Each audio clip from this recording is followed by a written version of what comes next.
नमस्कार, स्वागत है आपका बेगूसराय न्यूज़ प्लेटफॉर्म में। मैं हूं आपके साथ खुशी। आइए नजर डालते हैं आज की बड़ी खबर पर। बेगूसराय से राजग नेता का एक्सक्लूसिव साक्षात्कार बेगूसराय न्यूज़ प्लेटफॉर्म के साथ। बिहार सरकार के आंकड़ों के मुताबिक राज्य में ओबीसी और ईबीसी को मिलाकर पिछड़े वर्ग की आबादी 63% है। वहीं जनरल कैटेगरी की आबादी 15.52% है।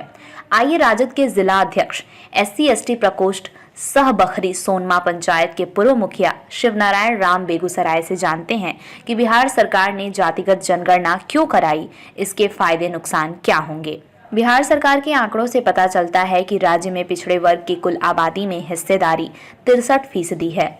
इसमें पिछड़ा वर्ग और अति पिछड़ा वर्ग शामिल हैं। वहीं सामान्य वर्ग की आबादी 15.52% है। बता दें कि बिहार की कुल आबादी 13.07 करोड़ से ज्यादा है। जातिगत जनगणना से क्या नुकसान हो सकता है? राजनीतिक विश्लेषकों के मुताबिक जातिगत जनगणना से आरक्षण का मुद्दा फिर तुल पकड़ सकता है। अगर आंकड़े जारी होने के बाद ऐसा हुआ, ताक तूफान खड़ा हो जाएगा। अगर इन आंकड़ों को आधार बनाकर आरक्षण के मुद्दे को हवा दी गई तो सवर्ण इसके खिलाफ खड़े हो सकते हैं। उनका कहना है कि जातिगत जनगणना से आरक्षण बढ़ा तो सबसे ज्यादा नुकसान अगड़ी जातियों को ही होगा। ऐसे में ये पूरा मामला नए सिरे से अगड़ों पिछड़ों से ध्रुवीकरण करा सकता है। इसका वोट बैंक पर भी असर होना तय है। अब देश के कई राज्यों में इस तरह की जातिगत जनगणना की आवाज उठ सकती है। शिवनारायण बाबू पूर्व में ये सोनमा पंचायत के मुखिया भी रह चुके हैं और ही जाने माने पहचाने लोग हैं, शिक्षाविद भी हैं, मेरे साथ मौजूद हैं। चूँकि इसी क्रम में हमारी इनसे मुलाकात हो गई तो सवाल कुछ तो बनता है। सवाल हम सर से पूछना चाहेंगे कि सर आप पहले कैसे हैं, ये बोलिएगा। हम तो बिल्कुल ठीक हैं। चूँकि आप पूर्व में मुखिया भी रह चुके हैं जी और बहुत दिन से राजनीति में हैं। जी जी। अभी जो हाल फिलहाल में जातीय जनगणना हुई है जी, उसको आप किस रूप में देखते हैं?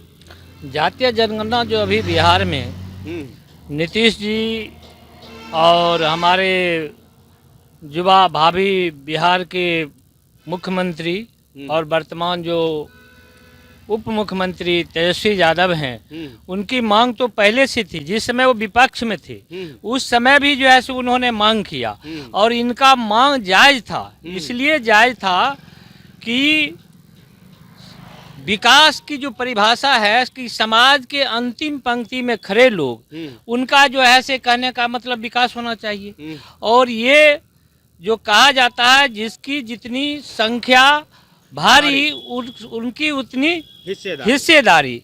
तो उस आधार पर जब तक जो है से कन्या जातीय जनगणना नहीं होती और उसमें जो SC ST OBC के जो गरीब लोग हैं उनकी जब तक जो है से संख्या नहीं आती तब तक जो है से कैसे उनके लिए उत्थान के लिए जैसे कहने का मतलब सरकार जो है प्लानिंग करती। तो ये सरकार की बहुत ही बेहतरीन सोच है और जाति आधारित जो जनगणना हुई है मैं इसकी सराहना करता हूं। मैं तेजस्वी जी की सराहना करता हूं।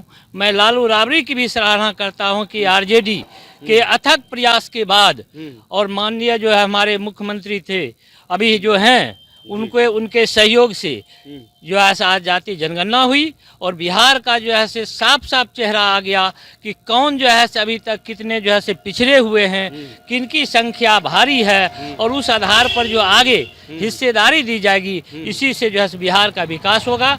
और जब बिहार का विकास होगा तो ये हम लोग जो है इसमें खुश रहेंगे और उसी आधार पर जो है से हम लोग जो है से इसको जो है सराहना करते हैं। सर आपसे एक दूसरी भी सवाल है कि मैं आपसे पूछना चाहता हूं कि बिहार में शराब बंद है कि चालू है? बिहार में तो अभी शराब बंद है। चालू होने की बात है कि ये सब जो है से कुछ लोग कहते हैं और हर एक चीज़ का जो है कुछ न कुछ जो है से कहने का मतलब उसका अपवाद होता है। तो अपवाद के तौर पर कुछ हो सकता है, लेकिन शराबबंदी से तो अमन चैन जो है आ गया है। पहले जैसे लोग पी करके रोड पर जो है से अलर बलर करता था, किसी से कोई जो है से डरता उड़ता नहीं था।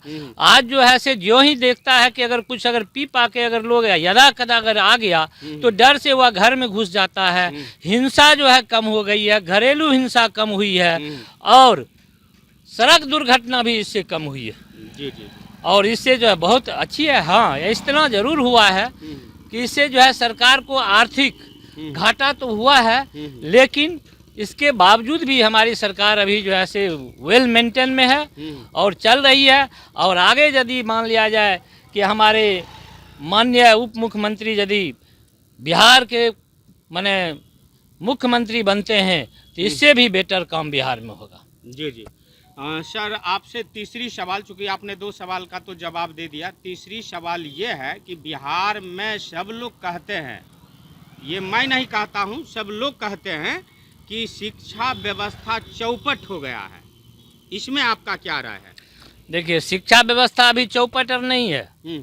शिक्षा व्यवस्था जब अभी जो आरजेडी समर्थित जो सरकार अभी चल रही है, ठीक न, उसमें जो अभी शिक्षा मंत्री जिनको बनाए हैं प्रोफेसर चंद्रशेखर यादव को, बहुत ही विद्वान लोग हैं, कम विद्वान लोग नहीं हैं। तो इतने बड़े विद्वान लोग हैं और के पाठक जैसे अपर सचिव उनको मिल गए हैं, तभी देखिए जो क्या हाल हो रहा है कि स्कूल में जो है से कने उपस्थिति बच्चों की बढ़ गई है, सारी व्यवस्थाएं चुस्त दुरुस्त हो रही है। अभी जो शिक्षकों की जो बहाली हो रही है उसमें भी आप देखेंगे कि जो कंपटीशन हो रहा है। तो जब पे स्केल जब शिक्षक मांग रहे हैं तो कंपटीशन होगी, तो कंपटीशन से जो है क्रीम लोगों का चयन होता है, और कंपटीशन से जब क्रीम लोगों का चयन होगा तो सरकारी विद्यालयों में जो है क्रीम शिक्षक जाएंगे, और क्रीम शिक्षक जाएंगे तो हमारा उसका यील्ड जो होगा, प्रोडक्शन जो होगा, हमारे बच्चे जो होंगे वह जो है से अच्छे होंगे। अभी भी आपको देखने को मिलेगा कि जो सरकारी स्कूल में है उसमें भी अगर पढ़ाई लिखाई अगर अच्छी ढंग से जो लोग किए हैं वह हमारे देश में जो है IAS और IPS की परीक्षा में अच्छा जो है से रैंक लाए हैं। तो ये कोई ज़रूरी नहीं है, जो कुछ लोग हैं विरोधी लोग अगर बोलते हैं, लेकिन शिक्षा व्यवस्था जो है सभी दुरुस्त है। अगर माननीय हमारे उप मुख्यमंत्री तेजस्वी यादव यदि आगे मुख्यमंत्री के जो आगे विधानसभा के चुनाव मुख्यमंत्री की कुर्सी पर बैठते हैं तो इससे भी बेटर काम जो है बिहार में होगा, और बिहार का विकास हो रहा है और बिहार का विकास सुनिश्चित है आगे होगा। जी जी।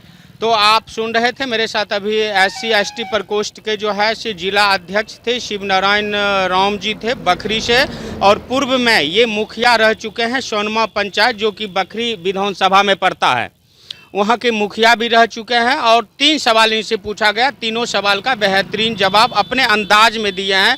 फिलहाल इतना ही, आगे की खबर के लिए आप लोग बने रहें, तब तक के लिए धन्यवाद।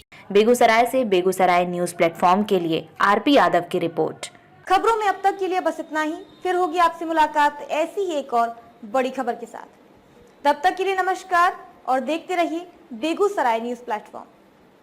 अगर आप हमारी न्यूज़ को YouTube पर देख रहे हैं तो हमारे चैनल को सब्सक्राइब करें और तुरंत नोटिफिकेशन पाने के लिए बेल आइकन को प्रेस करें। अगर आप हमारी न्यूज़ को Facebook पर देख रहे हैं तो हमारे चैनल को फॉलो करना ना भूलें। धन्यवाद।